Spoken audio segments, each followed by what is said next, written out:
Bharatiya Janata party के सामने Samajwadi party खड़ी है। समाजवादी पार्टी को जिस प्रकार से 24 में बहुमत मिला था और आशा के परे, आशा की उम्मीद जितनी आशा थी उससे दोगुना मिला था, वो भारतीय जनता पार्टी की अंदरूनी एक लड़ाई थी और उस लड़ाई का फायदा वो आपदा में अवसर समाजवादी पार्टी को मिला था। ये मैं अक्सर कहता हूँ, ऐसा अवसर इस बार मिलेगा क्या? ऐसी परिस्थितियां इस बार बनेंगी, संभावना भी है, या भारतीय जनता पार्टी कुछ नया गेम खेल सकती है क्या?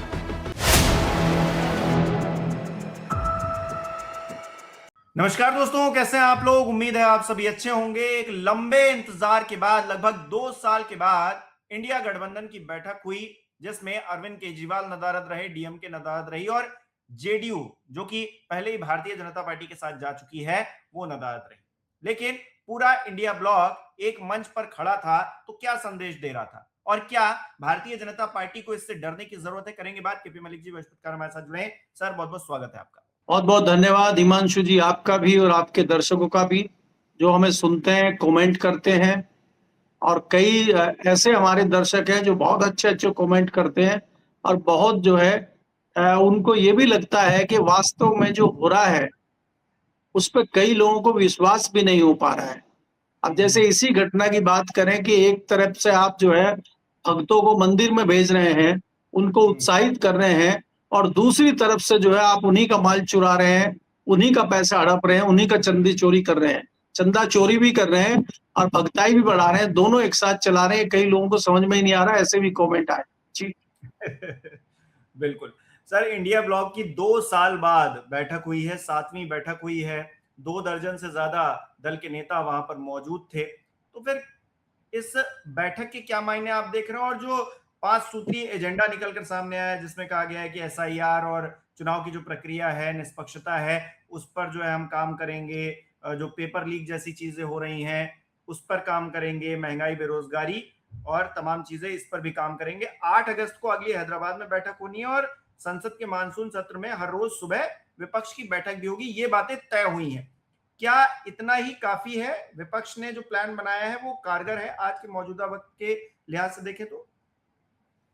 देखिए हिमांशु जी, इसमें कई सारी चीजें हैं और एक सवाल भी है कि जिस प्रकार से आज आम आदमी पार्टी इसमें नहीं आई है, डीएमके के पास तो मोटा बहाना था इसमें ना आने का कि भाई जिस प्रकार से कांग्रेस की और उनकी तलखी चल रही है। दूसरा, जेडीयू जो है भाजपा के साथ है, वो इसलिए नहीं आया है, नहीं तो बीच में लग रहा था कि नीतीश कुमार जी का भी शायद मन बदलेगा, इस तरह की भी चर्चाएं पहले थी। तो आम आदमी पार्टी और डीएमके जिस जिस तरह से नहीं आए, एक तो ये सवाल है। दूसरी बात यह है कि आपने मीटिंग करके कौन सा कोई स्ट्रॉन्ग ऐसा मुद्दा ले लिया है कि हम इस पे करेंगे। आपने 5 सूत्रीय कार्यक्रम रख दिया है कि हम नीट पे बात करेंगे, ये करेंगे। सबसे बड़ी बात यह है कि आप मिलजुल के कोई बहुत बड़ा काम करेंगे, ये दिखाई नहीं दे रहा है। अलग अलग पार्टियों के अलग अलग स्वार्थ हैं जो हमने पिछले दिनों देखे हैं। इंडिया गठबंधन इतने दिन से बना हुआ है, अभी उसका कोई एजेंडा ऐसा नहीं आया कि कोई कोर एजेंडा हो जिस पर सारा गठबंधन एक साथ खड़ा हो। ऐसा कुछ हुआ नहीं है। चाहे आप महाराष्ट्र देखिए, हरियाणा देखिए, दिल्ली देखिए, बिहार देखिए, उसके बाद वेस्ट बंगाल देखिए। और अगर आप इतने उतावले हैं और आपकी बहुत अच्छी मीटिंग आज की रही है और 8 अगस्त को आप हैदराबाद में शानदार मीटिंग कर रहे हैं, तो उसका रिजल्ट दिख जाएगा यूपी में। कुछ चंद महीनों के बाद उत्तर प्रदेश में चुनाव होने जा रहे हैं, 2027 में चुनाव होने हैं, लेकिन परिस्थिति ऐसी बन रही है कि शायद 2026 के एंड में ही चुनाव हो जाए। देखिए अभी क्या है कि जिस प्रकार से तमाम इंडिया गठबंधन की जो छोटी छोटी पार्टियां हैं, सबके अपने निजी स्वार्थ और निजी हित हैं, तो क्या वो उसको ताक पे रख सकते हैं? दूसरा क्या है कि कांग्रेस से जिस प्रकार की अपेक्षा कर रहे हैं छोटे दल, उस पर कांग्रेस भी खरी नहीं उतर रही। कांग्रेस का अपना स्वार्थ है। कांग्रेस चाहती है क्षेत्रीय छत्रप, क्षेत्रीय नेता जब तक समाप्त नहीं होंगे तब तक उसका अस्तित्व नहीं होगा। क्योंकि जहां जहां कांग्रेस है, आप देखिए वहां पे कोई भी क्षेत्रीय दल नहीं है, वहीं कांग्रेस सरवाइव करती है और कांग्रेस की सीधी टक्कर भारतीय जनता पार्टी से होती है। चाहे आप कर्नाटक देख लीजिए, चाहे आप हिमाचल देख लीजिए, और चाहे आप तेलंगाना देख लीजिए। तो इस तरह से आज की डेट में कोई क्षेत्रीय दल हमें सामने दिखाई नहीं देना चाहिए, ये मुझे लगता है कांग्रेस की एक रणनीति है। खैर, इधर इंडिया गठबंधन की मीटिंग चल रही थी और उधर ब्रह्मास्त्र चल दिया भारतीय जनता पार्टी ने। भूपेंद्र यादव के घर पे 1 दर्जन के करीब सांसद टीएमसी के वहां पे जो है आ गए। अब वो पाला बदलने जा रहे हैं, वो पार्टी को तोड़ेंगे, वो पार्टी को तोड़ेंगे या इस्तीफा देंगे।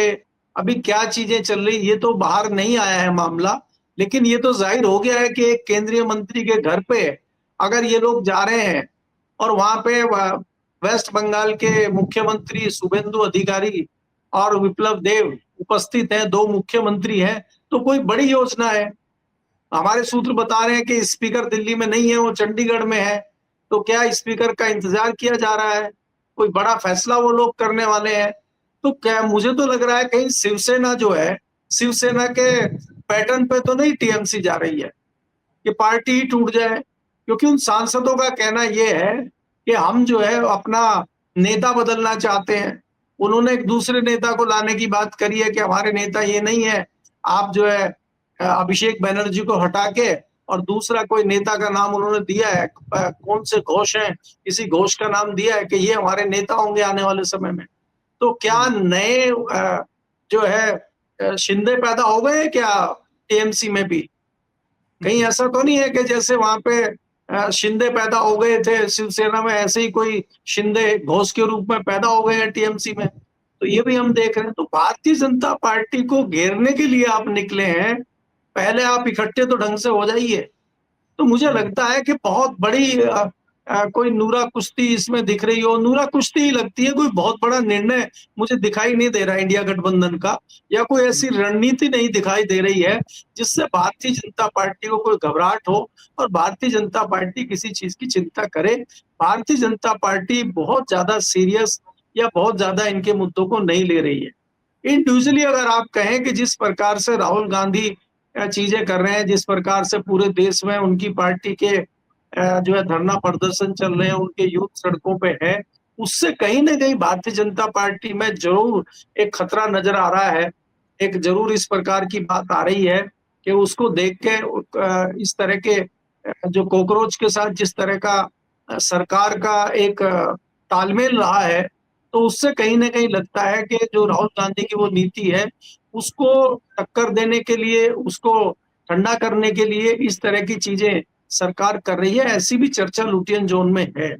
मुझे लगता है कि महागठबंधन की जो मीटिंग हुई है, इसमें फैसला ये होना चाहिए कि आज कांग्रेस के बिना महागठबंधन के दूसरे तमाम दलों का सरवाइव करना मुश्किल है। और कांग्रेस को भी थोड़ा ये सोचना पड़ेगा कि हम अकेले जंग में कुछ नहीं कर पाएंगे, हमें जैसे भी साथी हैं इनके साथ ही आगे लड़ाई लड़नी है। तो आपस में गठजोड़ करके आगे बढ़ना चाहिए, मुझे ऐसा लगता है। थोड़ा समझौता कांग्रेस को भी करना पड़ेगा और थोड़ा समझौता इन लोगों को भी करना पड़ेगा। ये बात भी हिमांशु है कि चाहे वो पार्लियामेंट हो चाहे पार्लियामेंट के बाहर हो, जो मुद्दे राहुल गांधी उठा रहे हैं वो किसी दल के नेता ऐसे बेखौफ होकर नहीं उठा पा रहे हैं, ऐसे बुलंद तरीके से नहीं उठा पा रहे हैं। किसी भी क्षेत्रीय दल के नेता की आवाज इतनी बुलंद नहीं है जितनी राहुल गांधी की है। तो राहुल गांधी की आवाज में आवाज मिलाते हुए ही आप आगे बढ़िए। आज ममता बनर्जी कुछ भी कहें, वो अकेली कुछ कर पाएंगी, इस पे मुझे संशय है। अखिलेश यादव कोई अकेले कुछ कर पाएंगे, इस पे मुझे संशय है। तो आप अगर इकट्ठे होके आएंगे तभी सामने वाले को आप टक्कर दे सकते हैं, अन्यथा एक एक करके आपकी रगड़ाई होगी, जो पिछले राज्यों में हुई है, आपने देखा है। ठीक। अच्छा सर, एक चीज और है कि जिस तरह से कांग्रेस पार्टी को अब लग रहा है, क्योंकि ममता बनर्जी चुनाव हार चुकी हैं। पहले ये था कि ममता बनर्जी ही एक ऐसी नेता है जो बीजेपी को टक्कर दे सकती है। बंगाल में वो हर हाल में जीत रही हैं, मोदी जी की इतनी लहराई और ये सब चीजें हुई, लेकिन अब वो भी क्योंकि हार गई हैं तो कांग्रेस को लग रहा है कि अब झंडा तो हमारे ही हाथ में है और हमारे पीछे ही सबको चलना पड़ेगा। लेकिन हमने सुबह सुबह एक तस्वीर और देखी, अब बीजेपी वालों ने किया या किसी ने किया, कि वहीं पर जो बयान राहुल गांधी को लेकर या कांग्रेस पार्टी को लेकर विपक्ष के तमाम नेता, ममता बनर्जी हो, पिनाराई विजयन हो, केजरीवाल हो या फिर तमाम और नेता हो, वो देते रहे, उसको जो है पोस्टर बनाकर छपवा दिया मीटिंग से पहले ही। तो कांग्रेस पार्टी उस फिर उसके बाद जो है यूथ कांग्रेस के जो लोग थे उन्होंने उसको हटाया। लेकिन सवाल यह है कि एक तरफ तो यह है कि आपस में खींचतान है, दूसरी तरफ कांग्रेस की कमान, क्या अब ये फाइनल हुआ इस मीटिंग के जरिए 2 साल बाद जब हुई कि कांग्रेस के हाथ में कमान रहेगी? क्योंकि मल्लिकार्जुन खड़गे ने बात रखी, राहुल गांधी फ्रंट पर बैठे थे, मतलब वो जो सिनेरियो था उसको देखकर क्या लग रहा है सर? देखिए हिमांशु, आपको ये देखना होगा कि आज अगर देखा जाए तो कांग्रेस राष्ट्रीय दल है, सबसे ज्यादा सीटें लेकर सबसे आगे है, तो जाहिर सी बात है आगे उसी को रहना है।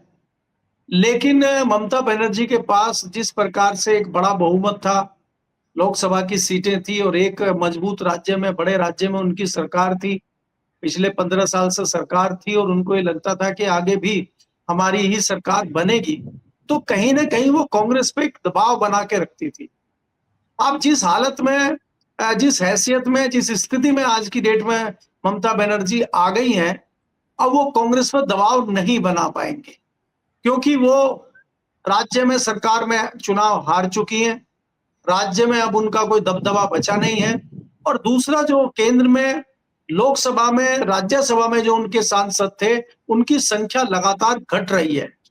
और जो ऑपरेशन शिंदे चल रहा है अभी टीएमसी में, अगर ये कामयाब हो जाता है तो फिर तो ममता बनर्जी की हैसियत कुछ बचेगी नहीं, फिर तो वो बहुत कमजोर हो जाएंगी और फिर तो उनको कांग्रेस के रहमो करम पे चलना ही होगा। अन्यथा अगर वो उसके बावजूद अकेली रहती हैं या अलग होती हैं, तो भारतीय जनता पार्टी का जो दमन चक्र है वो उनको रगड़ देगा। जिस प्रकार से वो पीछे कार्य करती रही है, चाहे उनका भतीजा हो, चाहे वो हो, चाहे उनके करीबी हो, सबकी रगड़ाई पहले दिन से शुरू भारतीय जनता पार्टी के सिस्टम ने कर दी है, आप तो जानते हैं। और भारतीय जनता पार्टी के पास वही हथियार है जो कभी ममता बनर्जी के पास हुआ करते थे। वही वही सैनिक हैं, वही सेनापति हैं, वो सारी चीजें जानते हैं, उनको कुछ बताने की जरूरत नहीं है, क्योंकि भारतीय जनता पार्टी ने उस अंदाज में सियासत जो है उन्हीं को दे दी है। जैसे कभी मुगल आते थे, वो राज्य को जीत के और उन्हीं का जो गद्दारी करता था उनके साथ, उसी को वहां का राजा बना के आगे निकल लेते थे। तो आपने तो उन्हीं को आदमी को सत्ता संभलवा के और उसको दे के आप तो आगे निकल लिए हैं। भाई जो क्रांतिकारी थे अमित शाह जी, चाहे मोदी जी हो, वो तो झाल मुड़ी खा के दिल्ली आ गए ना, अब तो कलकत्ता में झाल मुड़ी खा नहीं रहे हैं। तो झाल मुड़ी खाई और दिल्ली आ गए। झाल मुड़ी वाले को जो है रिमोट कंट्रोल दे दिया है कि अब तुम चलाते रहिए, यहाँ पे तुम्हारे को सब कुछ पता ही है।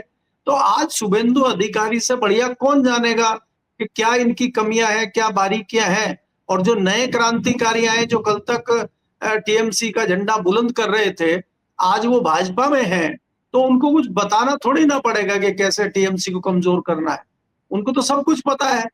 तो इसलिए बहुत आसान है टीएमसी को कमजोर करना, टीएमसी को समाप्त करना, टीएमसी को शिवसेना बनाना। अब कोई मुश्किल काम मुझे वेस्ट बंगाल में नजर नहीं आता है।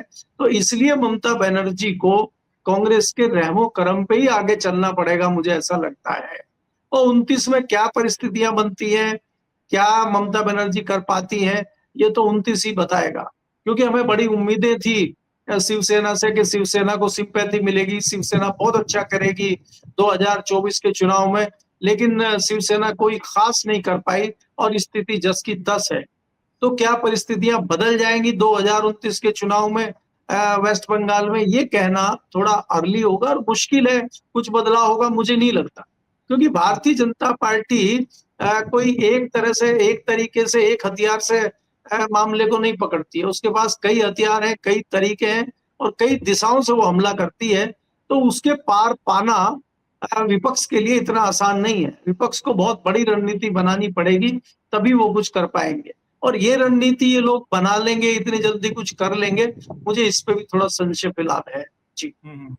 अब जो सबसे बड़ा टेस्ट होना है वो तो 2027 का उत्तर प्रदेश का विधानसभा चुनाव होना है। अखिलेश यादव की मौजूदगी उसमें होगी सबसे बड़े चेहरे के तौर पर, कांग्रेस पार्टी भी साथ में होगी। तो क्या आपको लग रहा है आज जो मीटिंग हुई है उससे उस दिशा में क्या सकारात्मक कोई पहल हुई है? क्योंकि अभी तक तो जो विपक्ष था वो थोड़ा बिखरा बिखरा नजर आ रहा था, लेकिन अब शायद तस्वीर साफ हो गई है कि कौन साथ में कौन नहीं है। अरविंद केजरीवाल ने अपने आप को पूरी तरीके से अलग कर लिया है। डीएमके की मौजूदगी बहुत ज्यादा मायने रखेगी नहीं उत्तर प्रदेश के चुनाव में, और जेडीयू भी मतलब बहुत ज्यादा मायने नहीं रखेगी। तो फिर कुल मिलाकर अगर देखें तो आम आदमी पार्टी ही है जो कुछ ना कुछ गड़बड़ कर सकती है, बाकी सब तो एक साथ है पूरा विपक्ष, ये मानकर चला जाए सर? देखिए हिमांशु, आम आदमी पार्टी का कोई बहुत बड़ा जनाधार उत्तर प्रदेश में है। मुझे थोड़ा इस पे डाउट है, और ऐसा कुछ उत्तर प्रदेश में हम देखते नहीं है। हालांकि संजय सिंह बड़ी मेहनत उत्तर प्रदेश में कर रहे हैं, लेकिन मेहनत तो कई लोग कर रहे हैं, मेहनत तो चंद्रशेखर भी कर रहे हैं वहां पे, मेहनत तो बहुत सारे लोग कर रहे हैं, मायावती जी खुद भी स्टार्ट कर रही हैं, अपना कुछ मामला कर ले। लेकिन आज की परिस्थिति में अगर हम देखें जिस प्रकार से भारतीय जनता पार्टी के सामने समाजवादी पार्टी खड़ी है, समाजवादी पार्टी को जिस प्रकार से 24 में बहुमत मिला था, और आशा के परे, आशा की उम्मीद जितनी आशा थी उससे दोगुना मिला था, वो भारतीय जनता पार्टी की अंदरूनी एक लड़ाई थी। और उस लड़ाई का फायदा, वो आपदा में अवसर समाजवादी पार्टी को मिला था, ये मैं अक्सर कहता हूं। ऐसा अवसर इस बार मिलेगा क्या? ऐसी परिस्थितियां इस बार बनेंगी, संभावना भी है, या भारतीय जनता पार्टी कुछ नया गेम खेल सकती है क्या? क्योंकि आपको ये देखना होगा कि अभी भी वो तल्खी, दिल्ली और लखनऊ की तल्खी समाप्त नहीं हुई है। समय समय पे हमें वो चीजें दिखाई दे रही हैं। जिस प्रकार से 3.5 दशक से अधिक से भारतीय जनता पार्टी अयोध्या के राम मंदिर पर राजनीति कर रही है, और उसी मंदिर में इस प्रकार की चोरी हो रही है, लगातार चंदा चोरी हो, वहां का जो चंदा चढ़ावा है उसमें भ्रष्टाचार हो, और दूसरा ब्यूरोक्रेसी पे जिस प्रकार से इलाहाबाद कोर्ट के जज टिप्पणी कर रहे हैं, इस तरह की परिस्थितियां अपनी सरकार के खिलाफ बन रही हैं। तो इसमें यह माना जा रहा है कि दिल्ली के इशारे पे चीजें हो रही हैं। आज तक एफआईआर नहीं हो रही है अयोध्या वाले मामले पे, उससे पहले जमीन घोटाला हुआ था, वो आईएएस का कुछ नहीं बिगड़ा है। भ्रष्टाचार चरम पे है, पुलिस में भ्रष्टाचार इतना है कि आप सोच नहीं सकते। तो क्या कहीं ना कहीं आज भी भारतीय जनता पार्टी की अंदरूनी लड़ाई जारी है क्या? और अगर वो लड़ाई जारी रहती है तो इसमें कोई दो राय नहीं है कि समाजवादी पार्टी को बड़ा फायदा वहां हो सकता है। कांग्रेस बहुत ज्यादा इंटरेस्ट उत्तर प्रदेश में लेगी, मुझे इस पे भी थोड़ा सा डाउट है। क्योंकि कांग्रेस का, जैसे मैंने आपको कहा कि कांग्रेस तो सब राज्यों में अपनी एक अलग नीति पे चल रही है कि क्षेत्रीय दल और क्षेत्रीय छत्रप समाप्त हो जाएंगे तो हो सकता है कि कांग्रेस का खाता उन राज्यों में खुल जाएगा। जहां जहां क्षेत्रीय पार्टी खत्म होंगी वहां वहां फिर कांग्रेस और भाजपा की लड़ाई होगी, ये मान के कांग्रेस चल रही है। तो क्या उसी नजर से कांग्रेस उत्तर प्रदेश को भी देख रही है क्या? क्या अखिलेश की, राहुल गांधी की कोई मीटिंग इस तरह से हो रही है क्या? और वो सीटों का बंटवारा बहुत पहले कर लेंगे क्या? जिस प्रकार से आप देख रहे हैं कि मायावती ने एकाएक तैयारियां शुरू कर दी हैं और चर्चाएं चल रही है कि उन्होंने तो टिकट भी तय करना शुरू कर दिया है। तो इतना अर्ली चीजें करना भारतीय जनता पार्टी का, आप जानती हैं कि वो तमाम जो है श्याम दाम दंड भेद और परिस्थितियों को देखते हुए निर्णय लेते हैं। तो भारतीय जनता पार्टी के जो सियासी पैतरे हैं उनको किस प्रकार से अखिलेश यादव और कांग्रेस काटेगी और कैसे उनका सामना करेगी, ये देखना होगा। और इतना आसान उत्तर प्रदेश का इलेक्शन नहीं है। उत्तर प्रदेश का इलेक्शन एक बड़ा चक्रव्यूह होगा, और उस चक्रव्यूह में से अभिमन्यु के रूप में अखिलेश फंसेंगे तो क्या वो उस चक्रव्यूह को काट पाएंगे, नहीं काट पाएंगे, ये तो समय ही बताएगा।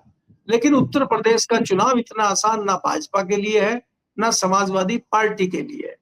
भाजपा को खतरा बाहर से नहीं है, भाजपा को खतरा अखिलेश से नहीं है, भाजपा को खतरा भाजपा से ही है।